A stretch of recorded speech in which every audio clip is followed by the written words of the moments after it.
So guys, papasok na tayo sa ating trabaho.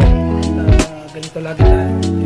Pero bago tayo pasok, magagawa tayo rin na ginagawa para sa ating rotation ng ating dugo para maging maganda ang ikot ng ating dugo. Yes. Tira muna tayo ng 30 push-up.